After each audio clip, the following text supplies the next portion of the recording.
All right, so if you are having an issue with the color of your paste or the color of the stains from your paste not coming out strong enough, deep enough, beautiful enough for your clients, then likely is one of two things.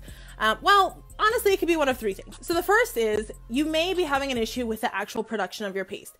Definitely you want to be sure that you're using fresh natural henna, because if the henna is fresh, if the henna is natural, it will be both safe and also provide really nice rich stains for your clients. The second issue that you may be having is if you in preparing that paste, if you didn't, like in the process of preparing the paste, if you didn't allow enough time for the dye to release from the henna leaf, then the paste is not going to stain well. Similarly, if you leave the paste too long to dye release, then that dye starts to demise. So henna is like food, right? And so when you prepare it, obviously fresh is going to be best. But then if you don't use it immediately, it needs to either go into the fridge or go into the freezer in order for the staining potency capacity to still remain, for it to be possible. Okay. If you leave that paste out, if you leave it out for too long, it goes bad, just like food. You wouldn't eat food that's been like sitting out on the counter for 3 weeks, right? So you wouldn't want to use a henna cone that's been out on the counter for 3 weeks either. Anytime you're using henna, you want to make sure that it is fresh and it's natural, but then also even in the time that you're actually preparing that paste, you have to be sure that you're giving it enough time to dye release. And then once that dye has released, you're putting it in the fridge, putting it in the freezer, or using it immediately on your clients. That's going to be the best way for you as far as quality control to make sure that your paste is staining your henna clients properly. The third possible issue that you may be having if you're finding that your paste isn't providing dark enough stains can actually be on the client side. So if you have done all of the right things using fresh natural paste and you're preparing it properly, then it may be a problem of your clients not completing the best aftercare.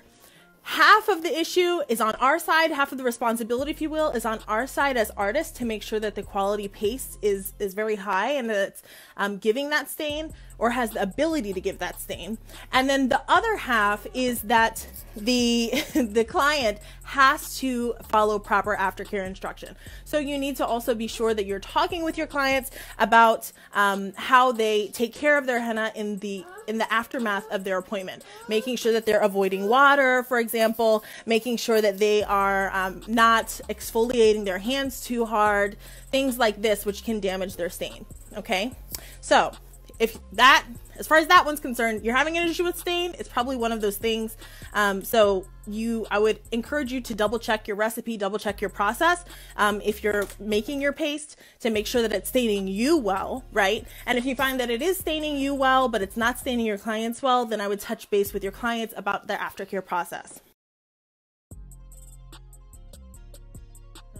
So, okay, so this reader is saying that she's having an issue with her clients not wanting to sign contracts. All right. If you find yourself in a position where you have a client or a potential client who's interested in working with you, and you're going to be working with them for any amount of time that's significant to you, then you need to make sure that you secure a contract for your services. In my own business, I have two options. If I'm working with a client on like a small scale, let's say this is just a private appointment, like a one-on-one, maybe 15 or 30-minute session, then those appointments, I don't actually have a complete contract that I make them sign. Instead, what I do is on my booking platform, when they book that appointment, they also receive a confirmation that gives them some details about what I expect from them as far as their timeliness, their arrival, their being prepared to actually have services rendered. There also is information there about their, if they're late, then they may forfeit the length of a portion of the length of their services and so forth. So if you are finding, if you're finding that your clients aren't wanting to sign a contract and it relates, because the reader here, she didn't indicate what type of appointments these are. So if it is those smaller one-on-one appointments, then it may be that you don't need a full contract. Just having clear service agreement guidelines included with your booking process may be sufficient.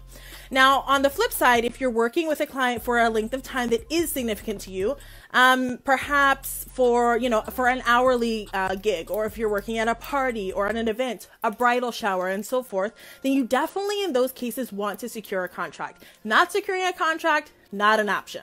So if you're going to work in those sorts of capacities and your clients are unwilling to sign a contract, it sounds to me as though that person is probably not 100% sure, 100% invested in hiring you for those services. Definitely anytime that you're going to serve clients for an hour or more of service, or even a certain dollar amount, and this is going to be specific to your own business, a certain dollar amount or more, then you don't want to agree to be available without a signed agreement and without some sort of monetary exchange between you, just to secure the date and time on your calendar, because your time is valuable. The last thing that you want is to go into a situation where you have someone who is unwilling to sign a contract and you let that go, and then you find out later on that they cancel at the last minute, and the time and effort that you've put into arranging for having fresh paste for them, or arranging childcare for your children, or arranging your day around going to their event, perhaps you have to travel or so forth. You don't want those sorts of things to come up and find that your time and your effort has been wasted.